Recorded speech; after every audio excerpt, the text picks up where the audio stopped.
그러면 실제로 진짜 오늘 수보회의는 어떤 분위기였는지 저희가 따끈따끈한 영상을 준비했습니다. 화면으로 만나보시죠. 대통령 지시사항에 대해서도 이견을 얘기할 수 있습니까? 그런데 그것이 나중에 바로 잡더라도 대통령 지시에 대해서 이견을 제기하는 것은 해도 되느냐가 아니라 해야 할 의무입니다. 지시사항 옆에다가 소수 의견으로 발표를 반대견이 있었다라는 것까지도 함께 나가도 좋습니다. 아주 격이 없는 토론이 필요한데 그래서 미리 정해진 결론은 없습니다. 이 대통령의 참모가 아니라 국민의 참모다. 그런 생각으로 자유롭게 말씀해 주십니다. 받아쓰기 이제 필요 없습니다. 예, 뭐 말씀하신 것처럼 명칭도 바뀌었고 참석하는 대상자 범위도 넓어졌단 말이에요. 네, 맞습니다. 이 영상 속 대화 내용처럼 소수 의견, 반대 의견 뭐 자유롭게 낼 수 있을까요? 저는 그렇게 될 거라고 보고요. 또 그렇게 돼야지 되는 거죠. 한 사람의 머리보다 10사람의 머리가 훨씬 더 많은 아이디어를 뽑아내고 그 10사람의 아이디어를 통해서 국정을 운영하면은 훨씬 더 민주적인 방식으로 운영되지 않겠습니까? 그게 너무 자연스러운 건데 박근혜 정부 시절에 그 자연스러움이 이루어지지 못했다는 게 오히려 더 문제가 아닐까 싶은데요. 아마 박근혜 정부 시절에 그때 대수비를 보신 분들은 아실 거예요. 대통령이 앞에서 마이크 잡고 얘기하면은 장관이나 수석 비서관들이 열심히 막 받아 적잖아요. 그래서 수첩에다 적은 게 나중에 가서 사초 수준으로 나왔다. 이제 이런 얘기까지 나오고 있는 게 바로 그 회의 자리에서 나오는 얘기인데요. 그러니까 대통령하고 의사소통이 되는 게 아니라 대통령이 일방적으로 지시하는 기자회견을 하는 듯한 이런 이제 그 회의가 이루어졌는데 박근혜 정부의 지금 회의 모습이 잠깐 지금 화면에 나오네요. 아무 말 안 하잖아요. 그러니까 대통령하고 대화를 해야 되잖아요. 토론을 하거나 제 의견이 이렇습니다. 그럼 대통령이 그거 아닌 것 같은데 그러면 아니요 다른 방법들이 있습니다. 이런 얘기가 오고 가야 되는데 그렇게 안 하고 대통령이 지시하면 그 지시를 받아 적는 회의일 수밖에 없었던 거였는데 그런 회의에서 이번에 수보회의를 바뀌면은 참석자 범위도 넓어지고 실무형 회의가 될 가능성이 높아지는 거죠. 그럼 자연스럽게 토론도 이루어지고 또 이곳에서 토론을 통해서 결정된 내용이 부처로 내려가게 될 경우에 부처에서도 다양한 의견들이 수렴될 여지가 생겨날 수 있다. 그런 면에서는 굉장히 긍정적이라고 저는 생각합니다. 그러니까 지금 화면에 보시면 저희가 본관도 아니고 여민관이거든요. 그러니까 장소도 바뀌고 스타일도 바뀌고 토론 형식도 바뀌었어요. 그래서 이제 오늘 윤영찬 수석이 이제 취재진 앞에서 상무회의다. 라는 얘기를 했어요. 화면으로 한번 일목요연하게 정리한 게 있는데 보면 받아쓰기도 없고 이제 사전에 결론을 다 내놓고 하는 회의도 아니고 계급장도 다 뗐다는 얘기인데 이현정 의원 네. 제가 꼭 집어서 비판하겠다는 건 아니지만 네. 저게 실제로 되는 게 다 직장생활 해봐서 이렇게 쉽지 않은 건 다 아는 거 아니겠습니까? 맞습니다. 이게 해보신 분은 압니다. 그게 얼마나 어려운지. 그러니까 사실은 노무현 전 대통령도 초기에는 저렇게 했어요. 근데 이제 집권이 이제 1년차, 2년차, 3년차 갈수록 점점 노 대통령의 말이 많아지고 비서들이 말이 없어져 갑니다. 그러니까 그런 현상들을 빚거든요. 처음에는 많이 듣습니다. 근데 듣는 것 자체가 보면 굉장한 인내력이 필요해요. 그리고 또 시간적인 제약도 많습니다. 여러 가지 주제가 많이 논의되다 보니까 이게 길어지면 사실은 이게 어떤 회의의 효율성 때문에 자꾸 이제 줄이다 보면 쓸데없는 이야기 예를 들어서 하는 사람들 같은 경우는 그냥 자 그만하시고 이렇게 이제 되는 거거든요. 그러니까 노무현 대통령도 말기에는 보면 회의할 때 보면 굉장히 좀 짜증을 내고 말을 자꾸 많이 하는 사람들한테 좀 실증나게 하고 이런 걸 하다 보니까 결국 참모도 눈치가 있잖아요. 내 이야기를 하면 대통령이 싫어한다 눈치가 있으니까 말을 안 합니다. 그러면 점점 더 회의는 조용해지고 대통령의 일방적 지시로 끝나버리거든요.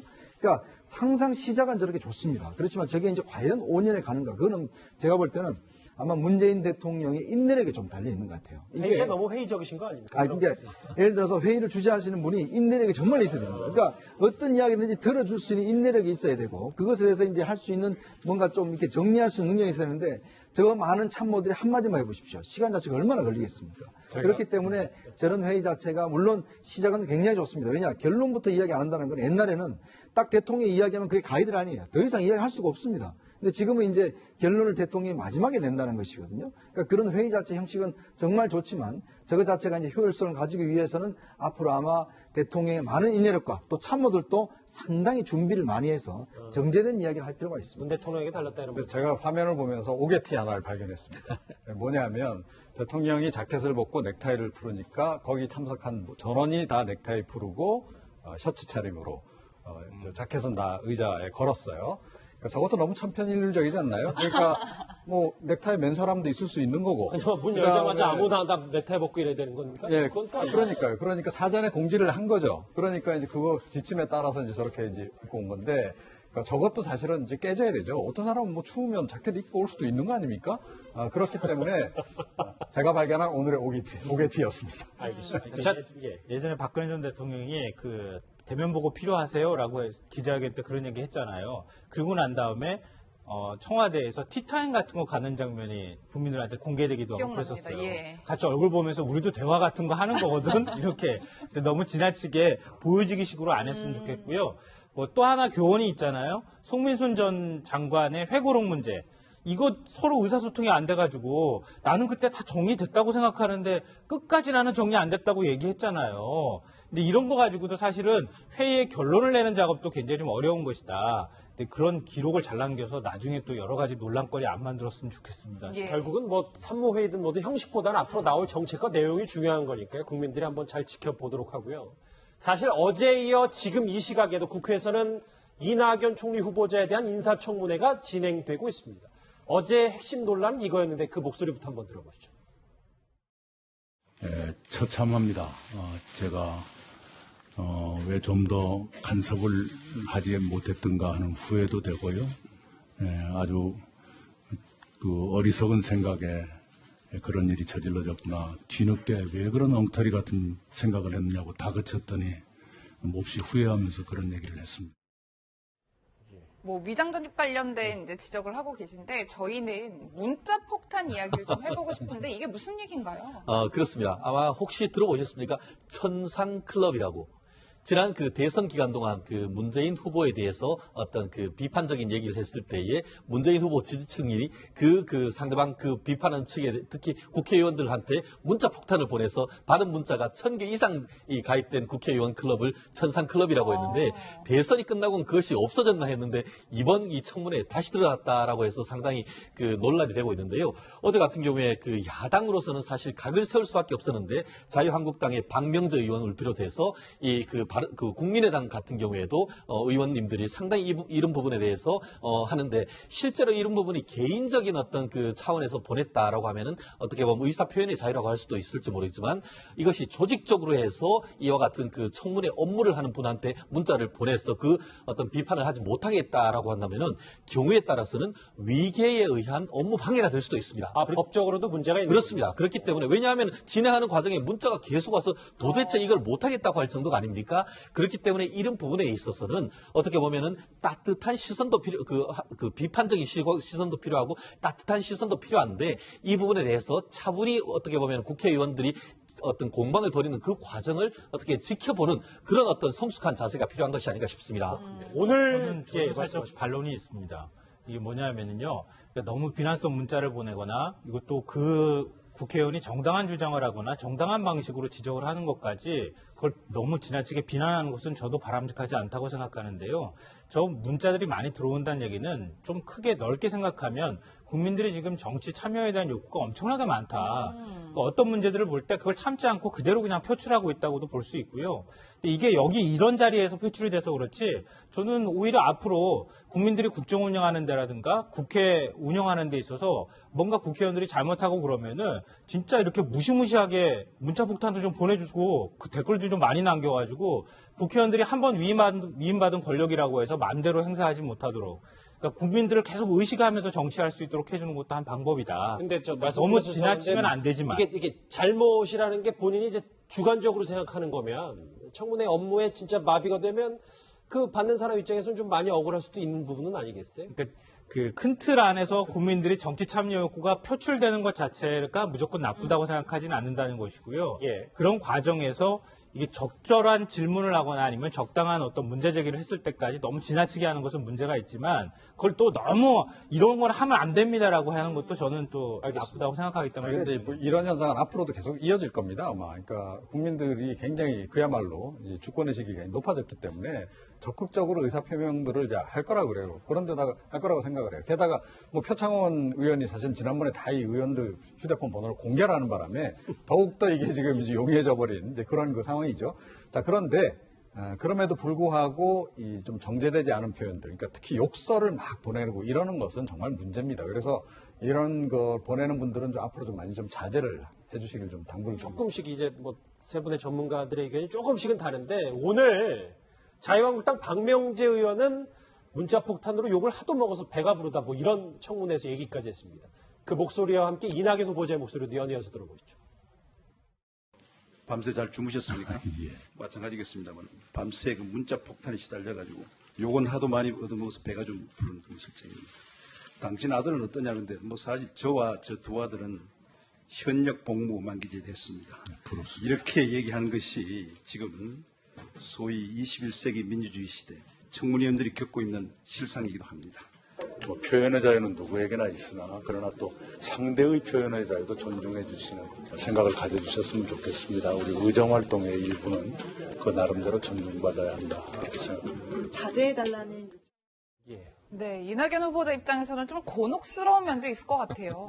근데 이게 지금 사실은 뭐 어제 오늘의 문제가 아니라 지난 이미 선거 과정에서부터 이제 여러 가지 드러난 문제인데 물론 뭐 표현의 자유라든지 의사의 어떤 표현을 수단으로 할 수가 있는데 근데 그 지금 수준과 그 내용 자체가 보면 이거는 제가 볼 때는 어떤 순수한 어떤 의견 표명이나 어떤 뭐 이런 정치권에 어떤 뭐 영향을 미치는 이런 거 아닌 것 같아요. 왜냐하면 이 문자 보내는 그 어떤 내용들을 보면 대부분 욕설입니다. 짧은 욕설들이고 너는 갔다 왔냐 뭐 이런 식의 이야기 있지 않습니까? 자, 그런 식의 문자를 예를 들어서 한두 문자도 아니고 예를 들어서 저렇게 집중적으로 보낸다는 것은 우리가 좀 예를 들어서 이거는 뭔가 개인적으로 보내는 것보다는 뭔가 조직적으로 하는 것이 아닌가라는 의심을 갈 수밖에 없죠. 왜냐하면 저 문자 한 번에요. 옛날에 그 박지원 의원 같은 경우는 2만 개를 받았어요. 그게 말이 되는 소리니까 그게 한 번에 예를 들어서 그것도 전부 다 욕설을 받아보십시오. 그러면 그 보는 분들 입장에서 보면 진짜 이거 여기서 청문위원 할 수 있는 마음이 안 생겨요. 그럼 뭔가 이 청문위원들 같은 경우는 그래도 국민을 대표해서 뭔가 그 후보자에 대한 검증을 하는 분 아니겠어요? 그렇죠. 근데 그분한테 너는 했냐 뭐 이런 식으로 계속 뭔가 욕설을 한다고 그러면 당연히 위축될 수밖에 없죠. 근데 그걸 가지고 우리가 무슨 뭐 표현의 자유다고 이야기하는 것 자체가 제가 볼 때는 그렇고 이게 문제는 사실 지난 우리 대선 과정에 충분히 경험을 했지 않습니까? 근데 이것이 어떤 정상적인 방법으로 하는 것이 아니라 이런 식으로 한다라면 의원 개개인이 과연 얼마만큼 떳떳하게 활동할 수 있겠는가? 그러면서 본다면 이런 것 자체는 제가 볼 때는 분명히 좀 구분을 해야 될 것 같습니다. 아까 그리고 말씀도 했지만 이종훈 박사님께서 말씀했듯이 표창원 의원이 그 의원들 전화번호를 다 전원 공개한 게 아니고 당시에 이제 그 네. 몇몇 동조했던 분들에 대해서 얘기를 한 겁니다. 알겠습니다. 그리고 저도 조금 더 얘기를 좀 하고 싶은데요. 그러니까 저도 이런 문자 많이 받습니다. 그러니까 뭐 문자 많이 받으면 의원들은 이렇게 생각해야죠. 아, 내가 굉장히 유명해졌구나.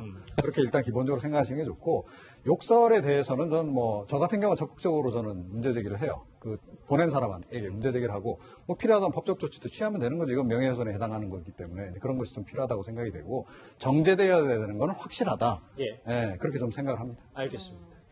그런데 이제 각자의 청문회가 되는 모습도 있어서요. 이 문자 폭탄에 이런 상황까지 벌어졌습니다. 어제 이낙연 후보자의 아들 병역 공세를 펼쳤던 이제 경대수 의원이 오히려 오늘 역풍을 맞았는데요. 그 목소리 한번 같이 들어보시죠.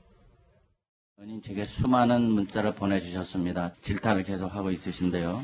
제 아들의 병역 문제는 뇌파의 병변으로 인한 경련성 질환, 흔히 말하는 간질 때문입니다. 2번의 신체 검사를 받았고 객관적인 진료 기록을 통해서 군면제 판정을 받았습니다. 치료를 시작한 이후 지금까지도 늘 재발염에 마음을 졸여왔습니다. 사실 이번 일로 충격을 받은 아들이 혹시나 다시 재발 증상이 나타나지 않을까. 아버지로서 건강한 신체를 물려주지 못한 죄책감에 아들의 아픔을 감싸 안아오면서 다른 친구들과 똑같은 사회인으로 살아가길 희망했기 때문에 질병명을 밝히지 않았던 것입니다. 네, 뭐 최 변호사님 저는 청문회에서는 처음 보는 장면인데 어떻게 받아들여야 할까요? 그렇습니다. 참 저도 굉장히 좀 안타까운 것 같은데요. 결국은 어떻게 보면은 어떤 검증을 위해서 올라가는 검증위원이 결국 거꾸로 이제 검증을 당해야 되는 그와 같은 상황 속에서 이와 같은 것이 과연 정당한지에 대해서 아까 김성환 평론가님 같은 경우에는 그와 같은 것이 어떤 국민의 정치적 어떤 그 의사의 적극적인 발로라고 했지만 결국 저렇게 정도로 했다는 것은 결국 앞으로 하나라도 더 캐 묻고 어떻게 보면 어떤 후보자를 검증해야 될 사람이 오히려 본인이 해명하는 시간을 했다고 하면 결국 그 시간은 그만큼 이번 그 어떤 청문회 자체가 제대로 이루어지지 못한다는 것 아니겠습니까? 청문회를 제대로 안 하고 눈치만 본 셈이라는 그렇죠. 그렇게 됐기 때문에 이와 같은 점에 대해서는 어떻게 보면 지지자가 한다 하더라도 어떻게 보면 관전자로 봐야 될 때가 있고 공격해야 될 때가 있는데 그와 같은 시간을 좀 어떻게 보면 타이밍을 잘 살펴야 되는 부분이 아닌가 싶은데 경대수 그 의원 입장에서는 상당히 어떻게 보면 고독스러운 그런 상황이 된 거 아닌가 싶습니다. 사실은요, 이것도 굉장히 잠시만요. 부적절한 대응이에요. 그러니까 의원들이 왜 저럽니까? 청문위원으로 나간 양반님들이. 자기네들이 지금 해명하는 자리가 아니잖아요. 그거는 다른 자리에서 하면 되는 거고, 청문회장에서는 본인들이 해야 될 그 직무에서 충실하면 되는 거예요.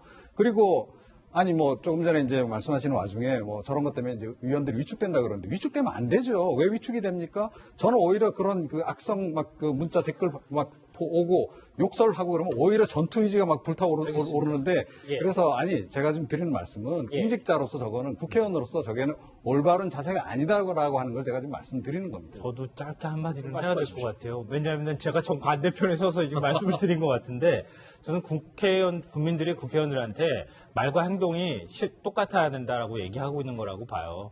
그러니까 청문위원으로서 다른 사람의 잘못을 지적하고 추궁하기 위해서는 당신도 그렇게 떳떳하라고 지금 얘기하고 있는 겁니다. 그러니까 당신이 떳떳해야 남을 또 잘못을 질책할 수 있는 거 아니겠어요? 근데 우리 그동안의 정치인들 모습 보면 자기는 할 거 다 하면서 남의 잘못은 굉장히 많이 밝히고 막 들춰내고 이런 일들을 해왔잖아요. 근데 큰 틀 안에서 제가 지금 말씀드리는 거예요. 그러니까 지금 뭐 막 욕설을 보내거나 이런 거 제가 잘했다고 말씀드리는 건 아니고요. 이것도 하나의 어떤 표현하는 한 행위 중에 하나다. 그것을 앞으로 우리가 어떻게 정제해 나가거나 아니면 어떤 방식으로 이걸 방향을 유도해 나갈 것인지 한번 좀 고민해 볼 대목이기도 하다라는 점에서 제가 말씀드리는 겁니다. 이낙연 후보자에 대한 여러 가지 그 청문회 뒷얘기들을 봤다면 이분도 이제 조만간 청문회 이제 인사청문회 등장을 할 텐데요. 강경화 외교부 장관 후보자 오늘 이런 얘기를 했습니다. 목소리 들어보시죠. 예, 아무래도 추가 도발이 있으면은 각각보다 강력한 제도를 고려해야 된다고 생각하는데 제가 여러 가지 그 외교 사안에 대해서는 그 업무 보고를 받은 다음에 좀 더 깊이 있는 그 답변을 드릴 수 있는 것 같습니다. 외교 사안에 대해서는 그럼 이중국적이랑 위장전입 문제 청문회에서 어떻게 대응하시겠어요? 예, 청문회에서 보다 더 소상히 말씀드리겠습니다. 새 정부에 갑자기 위장 전입이 현종에 이제 화두가 됐는데 강경화 후보자는 어떻게 잘 넘어갈 수 있을 것 같습니다. 그래서 지금 이제 위장 전입 문제 오늘 아마 그래서 이제 바른정당의 주호영 이제 원내대표 같은 경우는 위장 전입도 좀 기준을 만들자라고 이제 제시했어요. 예. 근데 워낙 위장 전입 자체가 이제 일반화되다 보니까 그렇죠. 특히 지금 뭐 역대 지금 청문회 나온 사람들 중에서 사실 위장 전입 안 하면 지금 나오지 못하는 뭐 그 정도까지 지금 된 거 아니겠습니까? 근데 그런 면에서 본다면 예전 같으면 기준이 보면 그래서 부동산 투기를 위한 위장 전입 이것까지는 사실은 이제 상당히 좀 문제가 됐었잖아요. 근데 이제 애들 학교 학구 이것도 사실 이제 지금 이제 문제가 되는 것이고 이제 사안마다 조금씩의 좀 차이는 있는 것 같아요. 예를 들어서 지금 이제 그 이낙연 후보자 같은 경우는 이제 부인이 예를 들어서 강동구에 있다가 강남구에 좀 학교를 옮기고 싶어서 강남구에다가 이전을 한 거 아니겠습니까? 이제 그런 면에서 본다라면 이 위장 전입의 문제 이것도 자체도 그렇고 지금 워낙 이제 이거 자체가 그냥 너무나 다 당연시 되어버리는 그런 좀 측면도 있습니다. 그래서 문재인 대통령이 이게 선거 때마다 이야기를 했지 않습니까? 위장 전입에 대해서는 엄격하게 좀 하겠다고 했는데 그렇죠. 이게 하나둘씩 허물어지면 사실 이제 위장 전입이 너무 당연시 되는 것이고 그렇다면 아예 위장 전입이라는 말을 없애버려야죠. 그러니까 예를 들어서 그냥 마음대로 그냥 주소지 옮길 수 있도록 법을 바꿔버리면 되는 것인데 이 제도가 있는 이상은 우리가 지켜야 되는 게 저는 원칙이 맞다고 봅니다. 이 효율성 때문에 자꾸 이제 줄이다 보면 쓸데없는 이야기 예를 들어서 뭐 하는 사람들 같은 경우는 그러냐 자 그만하시고 뭐 이렇게 이제 되는 거거든요. 그러니까 노무현 대통령도 말기에는 보면 회의할 때 보면 굉장히 좀 짜증을 내고 말을 자꾸 많이 하는 사람들한테 좀 실증나게 하고 이런 걸 하다 보니까 결국 참으로도 눈치가 있잖아요. 내 이야기를 하면 대통령이 싫어한다 눈치가 있으니까 말을 안 합니다. 그러면 점점 더 회의는 조용해지고 대통령의 일방적 지시로 끝나버리거든요.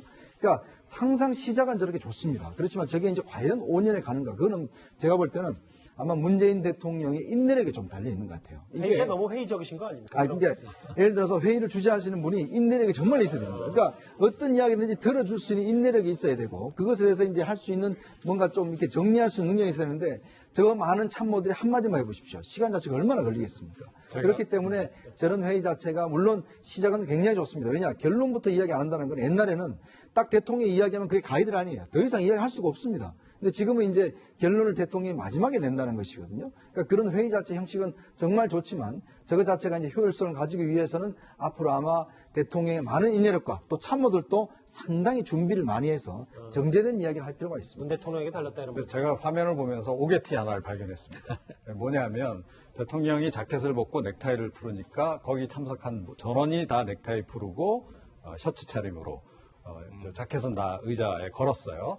그러니까 저것도 너무 천편일률적이지 않나요? 그러니까 뭐 넥타이 맨 사람도 있을 수 있는 거고. 문 열자마자 아무나 다 넥타이 벗고 이래야 되는 겁니까? 예, 그건 또 아니고. 그러니까요. 그러니까 사전에 공지를 한 거죠. 그러니까 이제 그거 지침에 따라서 이제 저렇게 이제 입고 온 건데, 그러니까 저것도 사실은 이제 깨져야 되죠. 어떤 사람은 뭐 추우면 문재인 후보 지지층이 그 상대방 그 비판하는 측에 특히 국회의원들한테 문자 폭탄을 보내서 받은 문자가 1000개 이상이 가입된 국회의원 클럽을 천상클럽이라고 했는데 대선이 끝나고는 그것이 없어졌나 했는데 이번 이 청문회에 다시 들어갔다라고 해서 상당히 그 논란이 되고 있는데요. 어제 같은 경우에 그 야당으로서는 사실 각을 세울 수밖에 없었는데 자유한국당의 박명재 의원을 비롯해서 그 국민의당 같은 경우에도 의원님들이 상당히 이런 부분에 대해서 하는데 실제로 이런 부분이 개인적인 어떤 그 차원에서 보냈다라고 하면은 어떻게 보면 의사 표현의 자유라고 할 수도 있을지 모르겠지만 이것이 조직적으로 해서 이와 같은 그 청문회 업무를 하는 분한테 문자를 보내서 그 어떤 비판을 하지 못하겠다라고 한다면은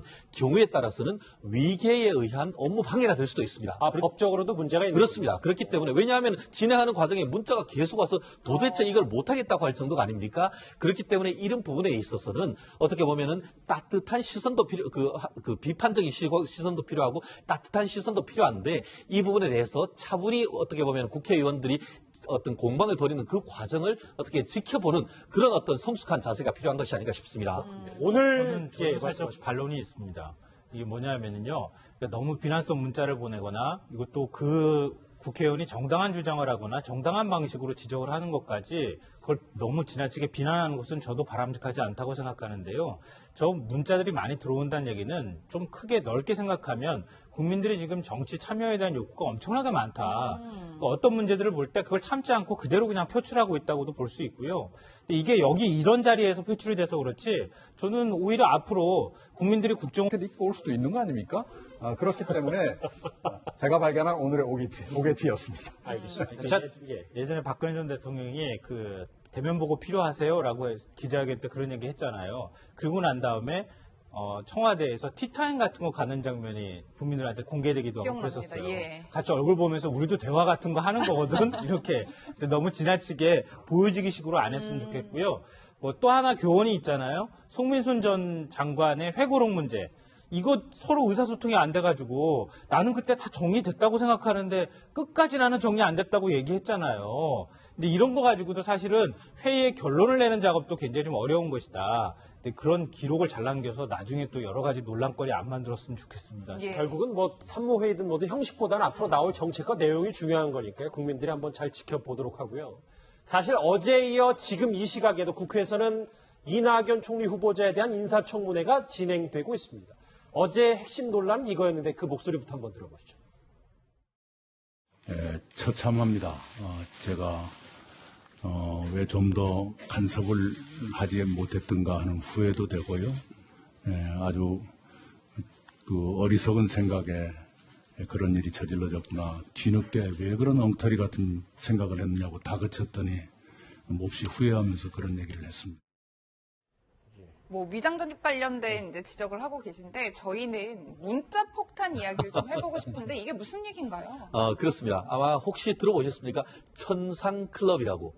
지난 그 대선 기간 동안 그 문재인 후보에 대해서 어떤 그 비판적인 얘기를 했을 때에 소통이 되는 게 아니라 대통령이 일방적으로 지시하는 뭐 기자회견을 하는 듯한 이런 이제 그 회의가 이루어졌는데 박근혜 정부의 지금 회의 모습이 잠깐 지금 화면에 나오네요. 아무 말 안 하잖아요.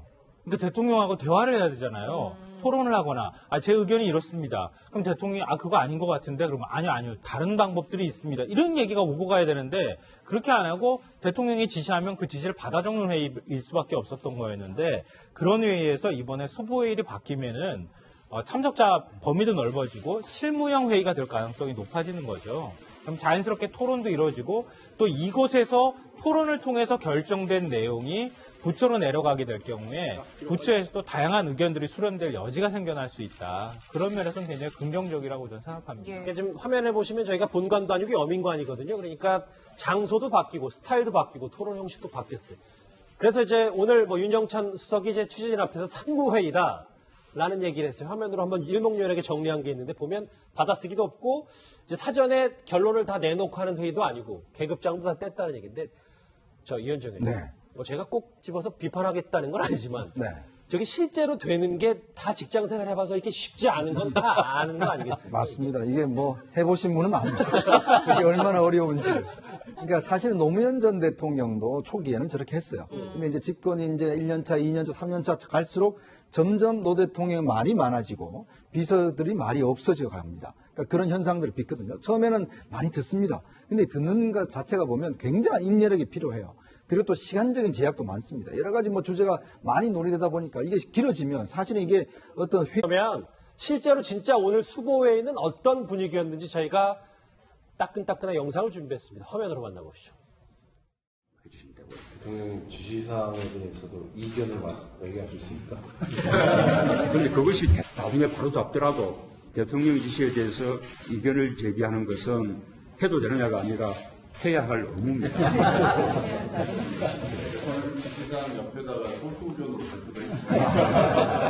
반대견이 있었다라는 것까지도 함께 나가도 좋습니다. 아주 격이 없는 토론이 필요한데 그래서 미리 정해진 결론은 없습니다. 이 대통령의 참모가 아니라 국민의 참모다. 그런 생각으로 자유롭게 말씀해 주십니다. 받아쓰기 이제 필요 없습니다. 예, 뭐 말씀하신 것처럼 명칭도 바뀌었고 참석하는 대상자 범위도 넓어졌단 말이에요. 네, 맞습니다. 이 영상 속 대화 내용처럼 소수 의견, 반대 의견 뭐 자유롭게 낼 수 있을까요? 저는 그렇게 될 거라고 보고요. 또 그렇게 돼야지 되는 거죠. 한 사람의 머리보다 10사람의 머리가 훨씬 더 많은 아이디어를 뽑아내고 그 10사람의 아이디어를 통해서 국정을 운영하면은 훨씬 더 민주적인 방식으로 운영되지 않겠습니까? 그게 너무 자연스러운 건데 박근혜 정부 시절에 그 자연스러움이 이루어지지 못했다는 게 오히려 더 문제가 아닐까 싶은데요. 아마 박근혜 정부 시절에 그때 대수비를 보신 분들은 아실 거예요. 대통령이 앞에서 마이크 잡고 얘기하면은 장관이나 수석 비서관들이 열심히 막 받아 적잖아요. 그래서 수첩에다 적은 게 나중에 가서 사초 수준으로 나왔다. 이제 이런 얘기까지 나오고 있는 게 바로 그 회의 자리에서 나오는 얘기인데요. 그러니까 대통령하고 의사